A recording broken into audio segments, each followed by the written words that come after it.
All right, so this episode we're going to talk about why nice guys finish last, and you should really consider about being a little bit of a cunt. So without further ado, we'll get into this.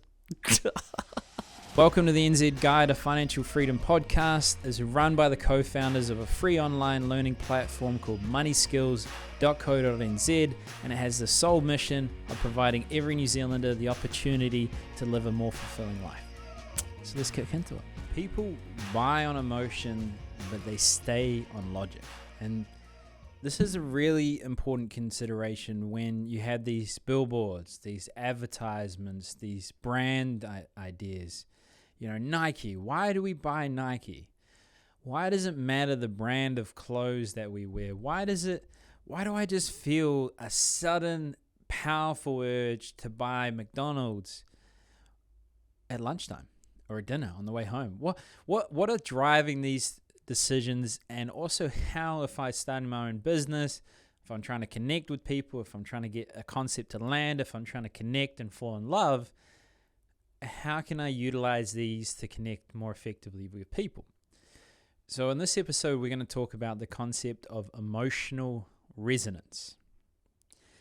And you might think, you know, like the average salesman, when they come across a person, they assume it's features, it's price. You know, Ryan, I was trying to sell to this guy, and you know, I just feel like the product we sell is too expensive. Like the competitors are just better. Like, you know, I feel like we just need a better feature. You know, that's what we're doing wrong. Yeah, okay, all right, I'll change the features for you. Features change. Let's decrease the price. Oh, it's just they're not buying it. Like, you know, like they're saying logically that makes sense, but they just want to think about it. They just want to take their time. They're not making any urgency. They're not doing it right now, and I don't know what it is, Ryan. I think it's the wrong industry. I think it's the leads. You know, I think, you know, all the leads that are coming in right now, like it used to be so easy. I used to sell it. You know, like I could sell anything. I could sell ice to Eskimo. It just works so fucking well. But these leads you've been giving me, they're just not working. That's what it is. It's the leads. And I don't know if you've ever been in management.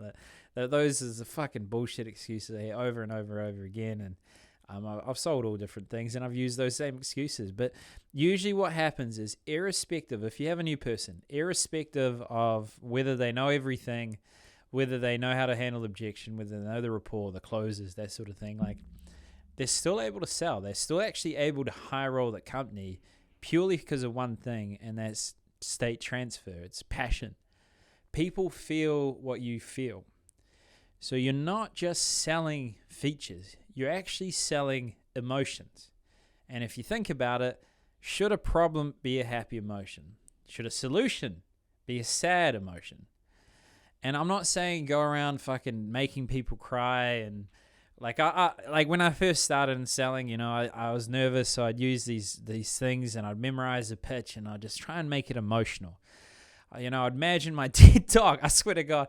Like, it's really sad, and I shouldn't laugh, but, you know, I had a dog of 9 years. I left to Australia, and I left him alone with my mum, and she passed it on to friends just, you know, for a period of time. And while I was away, he died. You know, 1 week I left. I left him for 1 week, and he died out in the cold, and I felt like I let him down, and it was incredibly sad. You know, I don't know if you've ever had a best mate like that, like an animal, like unconditional love. And you try and do something for yourself, and it just, you know, he passes away, and you feel like it's all your fault.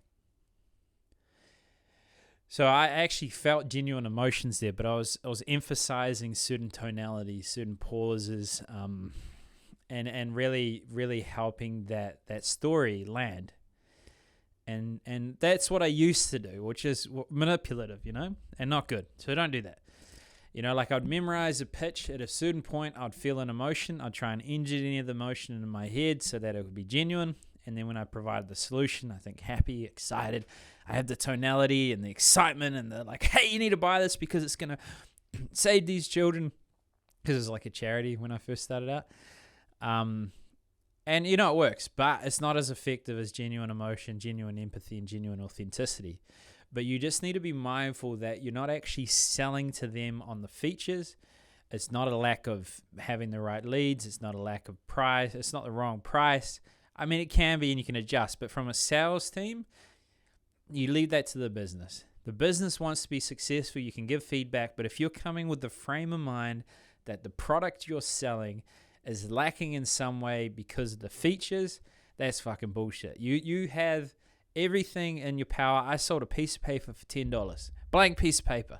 Not that I'm fucking good, and probably people stop listening because the egotistical and manipulative parts that just come through now would make you want to click away. But they said, hey, you got to sell this blank piece of paper in 15 minutes. So I went out, built rapport, told an emotional story, added some value, wrote some shit on it, and then they gave me everything that was in their pocket, which happened to be $10, and it was a blank piece of paper. Because what you actually sold was an idea. It was an emotion, and it was a journey. Same thing with relationships. There's a lot of similarities between, connecting with someone in the bar and selling a product. Don't believe me? Let me break it down. So you go talk to someone, you start off with the rapport, you're listening, you're vibing. And then there's an emotional spike. The girls listening to this or the men, you're just getting one emotion. Just nice guy. You're so beautiful. You look amazing. Just nice guy, nice guy, nice guy, nice guy, nice guy. I got to go. Do you want to be friends? Fuck off. But not to say, nice guys don't always finish last. And nice guys, they're actually masqueraded nice guys and they're actually being disingenuous about their true emotions. And maybe the weak men are actually more dangerous than the monsters, because the monster, if it can be integrated and disciplined, can actually be more powerful and more trustworthy. It's the weak men, the people weak emotionally, where they're not showing their true selves, are the ones that are actually more dangerous, in my humble opinion. So in an interaction, it's actually about polarity and it's actually about emotional relevance. So you're talking, and if you're only giving one-dimensional emotions where it's just good vibes all the time, it's not exciting. Like the distinguish between fear and excitement is the same features, it's just the framing. So if you're challenging them, if you're authentically expressing yourself, which is sometimes uncomfortable and sometimes it's not calibrated, but what you're actually doing is you're being emotionally relevant. So you take them on a journey. You're talking to them, you're vibing, there's that tension, you feel a thickness in the air, and then you're not committing. You're just riding the tension, and you're building this connection and this humanity and this love and this lust and all these good things. And then suddenly you take it away, you're like, oh yeah, but anyways, I might have to go back to my friends, and you're looking away, and there's that feeling of loss. There's that feeling of shit, I might miss out on this. And in selling, it's called the fear of loss, or the takeaway, where you get someone really emotionally invested in the idea of something and then you take it away. I'm not saying you should go to a bar and be a manipulative or fuck. Do not recommend that. Been there, done it. It does work sometimes, but it's actually better for both of you to connect in a vulnerable, authentic way. But just being mindful that being nice is a one-dimensional emotion, and that you're actually being cruel in a sense, because if you're not telling people how you truly feel, if you're not communicating boundaries, if you're not standing up for yourself, you're teaching this person to walk over other people where they're not really being nice. They're actually disconnecting from their friends and they don't know why. So you're actually being kind by giving them more than just one emotion. So in a selling standpoint, if you have an idea or a speech, is you take them on an emotional journey. It's called the impulse curve. What happens is you start off with rapport. They don't see any perceived value in the product or service you're providing. And then you collect information about their story and you dig more into the problem and you try to invoke genuine emotions about the problem. And then when you describe the solution, which, you can authentically do because now you care about this person, you have a genuine interest, and you're actually worried about their problems. You're like, fuck, this product I'm selling, it seems like you're going through a lot. It seems, it's tough, and you might not feel like there's a way out, and I just know deep down that there's a product out there that we've got that it's going to solve those problems, and it's really going to mean a lot to you. So I don't know why I was doing the manipulative example, but it's quite hard to invoke that without someone here to be interested in. But you're taking an interest in the problem, which is emphasizing the emotion, and you're creating an environment where it's safe to express that emotion, where you have a genuine interest. You're not judging, you're trying to understand. And then that starts to add urgency. and that starts to add value. And then when you provide a solution for a genuine emotion where they feel listened to and understood, then the value goes up. And you can ask the question. Here's a good example is, irrespective of whatever product you sell, dependent on how you actually explain it to them, will decide on how much they believe the value of the product is. And if you do a good job, they assume that it's worth more than it actually is. And that's dependent on the emotional resonance and taking them on a journey. So, rapport, trust, safety to express the emotion, encourage the expressing of the emotion, and then provide a solution that's genuine for their specific problem. And then from there, you take them on the journey with the impulse curve. And then at the top is when you close. You don't have to oversell it. You don't have to talk for 16 minutes when this could have just been a 6-minute video. You don't have to do that because you're overselling it and the impulse curve starts to dissipate. You might have been on a date, you're talking to a girl, you're talking to a guy, and it's gone really well, and you're flirting, and it's fun, and you're excited, and you're like, oh, okay, is the kiss going to happen? The tension, the thickness, oh, I can't wait. Like, I can just imagine you're fantasizing and exciting, and then they just keep going blah, blah, blah, blah, about themselves, about the features, about their product, which is them. This is why I'm good, this is blah, blah, blah, and they just keep talking about themselves. They don't listen to you, and they just keep saying, oh, all these great things. You're like slowly losing interest. You're like, fuck. I wanted to be sold to. I wanted this person to connect with me. I was really excited to fall in love, but they just kept talking. They kept talking their way out of the sale.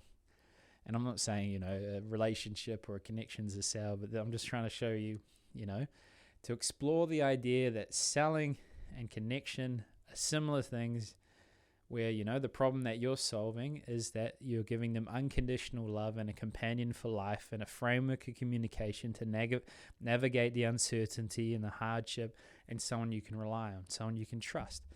You're understanding their problem, you're providing a genuine solution, and then you're closing. You can't hold your hands forever. So that's the idea of emotional resonance. So you don't have to engineer fake emotions. You don't have to have a memorized pitch. The only reason you would have a memorized pitch is if you're afraid that you'll get in a fight or flight, or you want to provide a certain level of scale. So like if you're trying to build your business, if you have repeatable processes that can be trained and taught, then you can reach a certain level of scale. What's going to happen though is you're going to have a lower closing rate, and you're going to burn out a lot of clients, potential clients. And then you might not necessarily have genuine referrals. So arguably, if you can have the framework that they start from, but actually teach your sales force to be more intuitive and to use the concepts to have genuine interest, to understand their problems, explore deeper, to care, to be compassionate, and then to provide genuine solutions, irrespective of if it's your company or someone else's, and then being mindful to close at the right time, then you will be a lot more effective sales team, a lot more efficient business, and it will be a beast that feeds itself purely from your colleagues and your staff willingness to do everything they can to help that person achieve the outcomes that they want. And who would not want to tell others about it if they feel safe, they feel understood, and they feel like it genuinely solved their problem. So if you're listening to this, I could end on a profound level, but I just need a review, guys. Come on. It's Saturday. It's fucking, 5:15 p.m. I just recorded 6 back-to-back episodes because you could learn. This got nothing to do with finance. It's just a skill set. All I'm asking, all I am asking, just give a review. Even if it's fucking 1 star, social proof. But just if you give me a 1 star, just tell me how I can make it better. That's all I ask. So I appreciate you listening to this, and just be mindful, there's a clear distinction between being nice and being kind. And if you just give one-dimensional emotions, you're deafening and softening the experience of connection. There's some beauty in the roller coaster. There's some excitement in the uncertainty, and there's some power in the connection. Thank you.